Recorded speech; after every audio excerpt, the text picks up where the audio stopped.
Hello दोस्तों, welcome back to my channel. हमारा topic चल रहा है सामाजिक आंदोलन।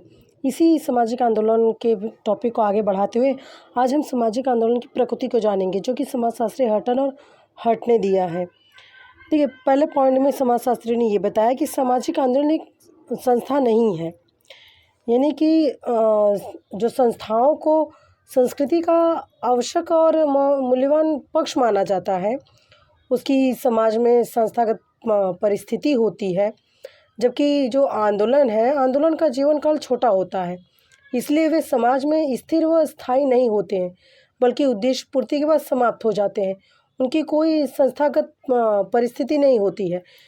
दूसरे पॉइंट में समाजशास्त्री बताते हैं कि जो समिति होती है और सामाजिक आंदोलन, ये इनमें कई चीज़ों को समानता है। दोनों ही कोई न कोई उद्देश्य लेकर चलते हैं और दोनों ही उद्देश्य प्राप्ति के बाद समाप्त भी हो जाते हैं। फिर भी दोनों में कुछ असमानताएं भी पाई जाती हैं, क्योंकि समिति का संबंध समाज के परंपरागत व्यवहार से होता है और समितियां समाज द्वारा मान्य विधियों से अपने उद्देश्य की पूर्ति करती हैं, जबकि सामाजिक आंदोलन परंपरा विरोधी और विद्रोही स्वभाव के होते हैं। समितियों का निर्माण किया जाता है, जबकि आंदोलन विकसित होते हैं। तो इस तरह से आंदोलन के पीछे कोई न कोई विचारधारा होती है, जबकि समितियों के पीछे विशिष्ट हित होता है। इस प्रकार सामाजिक आंदोलन समिति नहीं कहे जा सकते हैं। तीसरे पॉइंट में ये देखा गया है कि सामाजिक आंदोलन दबाव समूह और स्वार्थ समूह नहीं होते हैं।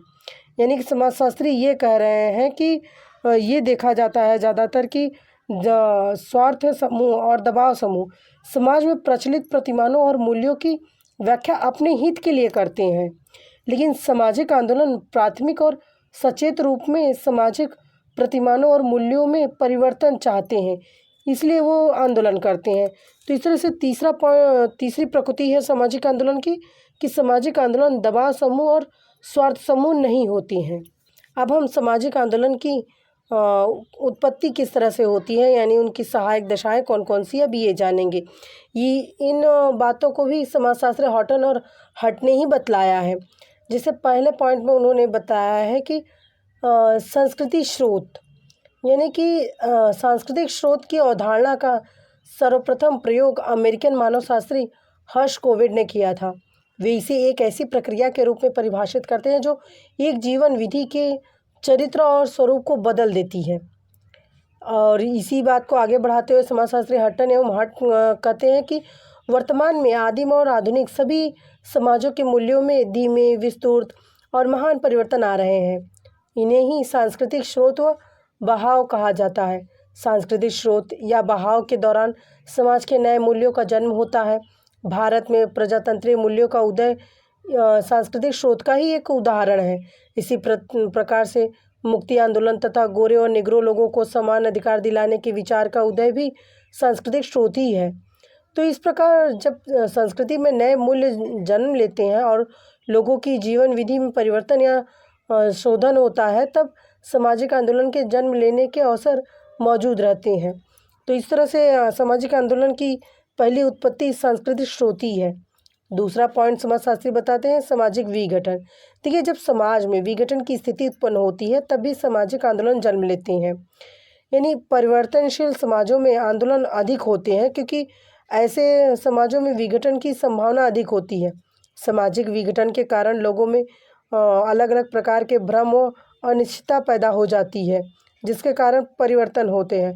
जब समाज में असुरक्षा, भ्रम और बेचैनी बढ़ जाती है और निराशा पैदा हो जाती है, तो सामाजिक आंदोलन जन्म लेते हैं। इसी प्रकार जब गरीबी, भ्रष्टाचार, सामाजिक अन्याय और सामाजिक असमानता बढ़ती है, तब भी सामाजिक आंदोलन होते हैं।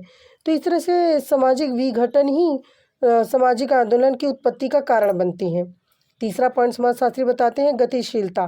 तो गतिशीलता के कारण केवल सामुदायिक नियंत्रण ही कमज़ोर नहीं होता है, बल्कि भूतकाल में जिस समूह से मानसिक लगाव था वो भी समाप्त हो जाता है। ये स्थिति भी सामाजिक आंदोलन में सहायक होती है।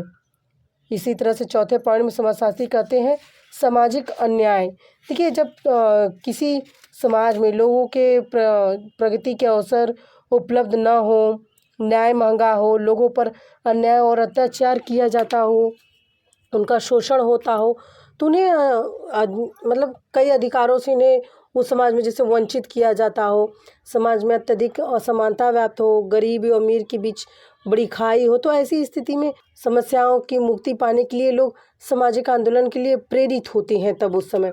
तो इस तरह से चौथा पॉइंट, सामाजिक अन्याय भी सामाजिक आंदोलन की उत्पत्ति का कारण बनता है। इसी तरह से पांचवा पॉइंट समाजशास्त्री बताते हैं, सीमांता। देखिए, सीमांता ऐसे व्यक्ति को कहा जाता है जिसे किसी समूह में पूरी तरह से स्वीकार नहीं किया गया हो और जो स्वयं भी समूह से एकीकृत नहीं हो पाया हो, या उसके मतलब वो जिस समाज में वो आया है बाहर से तो उसमें जुड़ ना पाया हो, ऐसे व्यक्ति भी इस सामाजिक आंदोलन को जन्म देते हैं। कई बार शरणार्थी और दूसरे स्थान से आकर बस जाने वाले लोग नई संस्कृति से पूरी तरह से सात्मीकरण नहीं कर पाते हैं और अपने आप को असुरक्षित महसूस करते हैं। ऐसे व्यक्ति आंदोलन में भाग लेते हैं क्योंकि आंदोलन में उनका व्यक्तिगत महत्व बढ़ जाता है। वे ऐसे समाज के मूल्यों को बनाए रखने व पालन करने में रुचि नहीं रखते हैं जिनमें उनको आंशिक रूप से स्वीकार न किया गया हो या फिर वो अपने आप को वहाँ पे सुरक्षित न महसूस करते हों। इसी तरह से समाजशास्त्री लासवेल, ब्लूमेल, स्टोक, लिपसेट आदि ने अपने अध्ययनों में इन बातों की पुष्टि भी की है समाजशास्त्र का शोध करते समय कि जो व्यक्ति बाहर से आके जिस स्थान पे रहते हैं, जो शरणार्थी हैं, वो ज़्यादातर आंदोलन में इसीलिए भाग लेते हैं। इसी तरह से छठे पॉइंट में समाजशास्त्री बताते हैं, सामाजिक पृथक्करण। अनेक अध्ययन इस बात की पुष्टि करते हैं कि वे व्यक्ति या समूह जो कि समुदाय से अलग कर दिए जाते हैं, आंदोलन में अधिक भाग लेते हैं, या फिर जो समाज में जो बाहर से हैं या फिर जो अपने समाज में रहते हुए भी अगर अपने आप को अलग समझते हैं तो वो आंदोलन ज़्यादा करते हैं।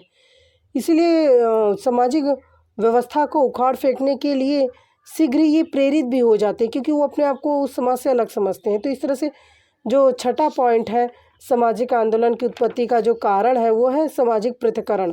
इसी तरह से सातवां पॉइंट है परिवर्तनशील सामाजिक परिस्थिति। देखिए, जब व्यक्ति की सामाजिक परिस्थिति में जल्दी जल्दी परिवर्तन होता है तो भी ये परिवर्तनशील जो समाज है की प्रक्रिया है ये भी आंदोलन को जन्म देती है।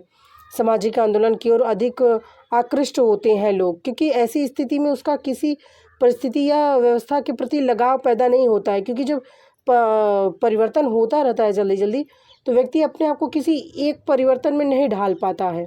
तो ये भी एक कारण बनता है सामाजिक आंदोलन का। वही आठवां पॉइंट बताते हैं पारिवारिक संबंधों का अभाव, जो कि इस समय समाज में सबसे ज़्यादा देखा जा रहा है। जब व्यक्ति का परिवार से लगाव न होता हो, पत्नी बच्चों की जिम्मेदारी उसे न समझ में आती हो या फिर अपने परिवार से कटा हुआ हो, तो भी सामाजिक आंदोलन के अधिक उपयुक्त होता है ऐसा व्यक्ति जो कि मतलब सामाजिक आंदोलन में अपना ज़्यादा सहयोग देता है। इसका कारण ये है कि सार्वजनिक कार्यों के लिए अधिक समय वो दे रहा है, परिवार में नहीं दे रहा है, तो इससे वो सामाजिक आंदोलन को ज़्यादा बढ़ावा देता है। अलग अलग अध्ययन इस बात की पुष्टि भी करते हैं कि जो व्यक्ति आंदोलनकारी थे उनके संबंध परिवार से या तो बहुत कम थे या तो टूट चुके थे। इसी तरह से 9वें पॉइंट में समाजशास्त्री बताते हैं व्यक्तिगत कुसमायोजन, यानी कि ऐसे व्यक्ति जो समाज में पूरी तरह से समायोजित नहीं हो पाए हैं, जो सामाजिक जीवन में असंतुष्ट हैं, जिन्हें उचित पद प्राप्त नहीं हो पाए हैं, ये ऐसे लोग भी सामाजिक आंदोलन को बढ़ावा देते हैं। मात्र सहायक दशाओं से ही आंदोलन नहीं होते हैं जब तक कि समाज में व्यापक पैमाने पर असंतोष व्याप्त न हो। इस तरह से हम ये कह सकते हैं कि इन सभी दशाओं के अलावा भी समाज में जब बड़े पैमाने पर व्यापक असंतोष होता है समाज के अंतर्गत, तब सामाजिक आंदोलन होते हैं।